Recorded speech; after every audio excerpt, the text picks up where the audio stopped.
Hi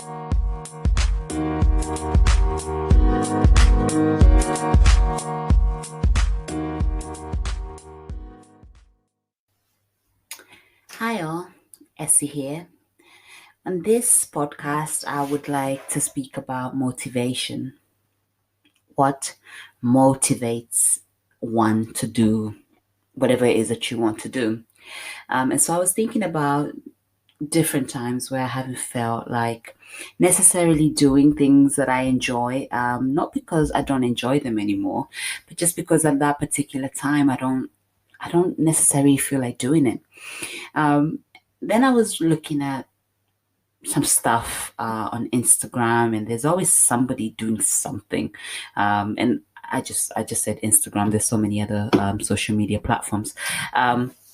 And sometimes it can make you feel like you're not doing enough. I think there's so much out there about motivation, and everybody is everyone's motivation, which I think is great. There's so many things that I look at, and I think, yeah, no, I really want to do what that person is doing. I think that's great. But also, there are times where I just want to sleep. I don't want to do any of it. And I think there's this whole thing about, wake up at 4 a.m. in the morning and get your day started. And, and this is how you're going to be a millionaire, billionaire, whatever it is. These are the habits of millionaires and the habits of billionaires.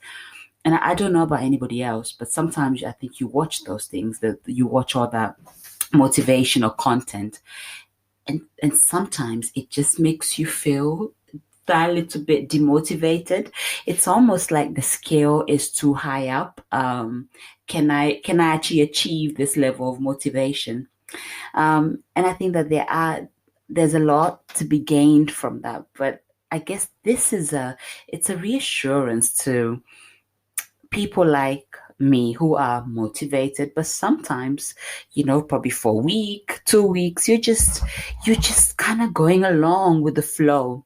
I think that's really healthy.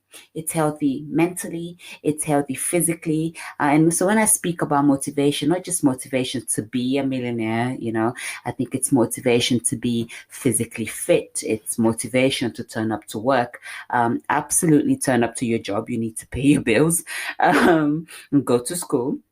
But what I'm saying is, I think resting, taking that time off, listening to your mind and your body cues is so important. And also understanding that my journey and your journey are completely different. So whichever way I'm heading is not how you're going, and it will never be the same. So when somebody puts something out there about how they're doing and all these great things they're achieving, and oh my goodness, they achieved them in 3 months, understand that whatever is for you is absolutely for you, and nobody can take that away from you.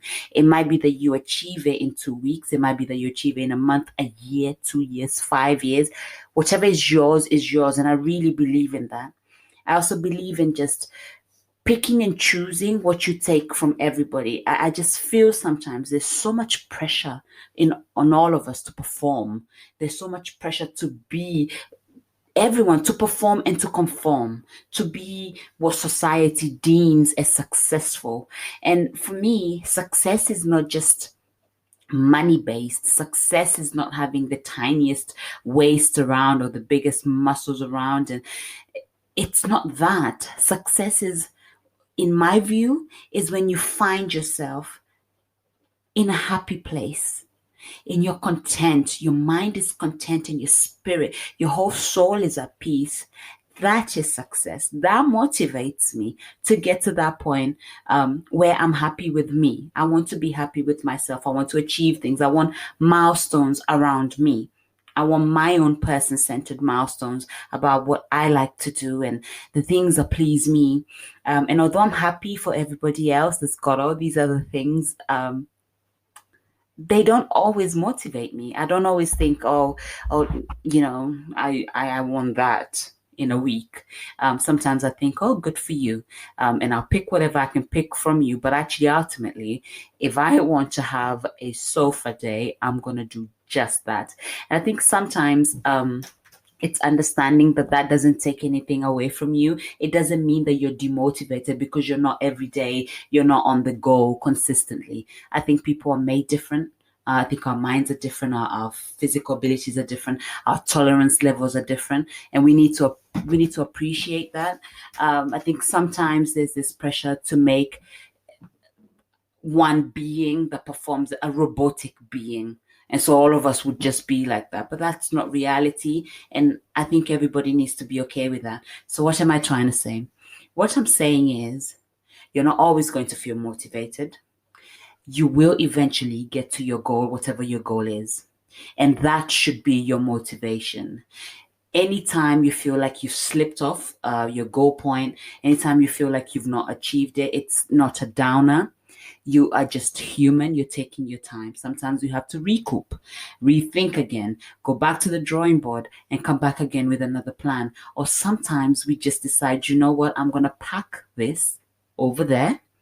And when I'm ready for it mentally, I will address it again. I think we need to stop putting all this pressure on ourselves constantly and deal with the now, what is present, enjoy the little things that we take for granted, take walks outside, hug some trees, just be out with nature and appreciate what we've been given for free. There's so much emphasis on materialistic things and they don't mean anything. We come with nothing, we leave with nothing. Enjoy the treasures of this world. Spend time with your family and your loved ones. Like I said, go out for walks. Spend time with your friends. Relax. Do you know, sit down in your house and watch that series. Do what it is that you need to do to be you. But always be your authentic self and always realize that you are your own motivation. Your goals are relevant. And that's all that matters at the end of the day. As long as you're happy, it doesn't matter what the world has to say about it. See you again.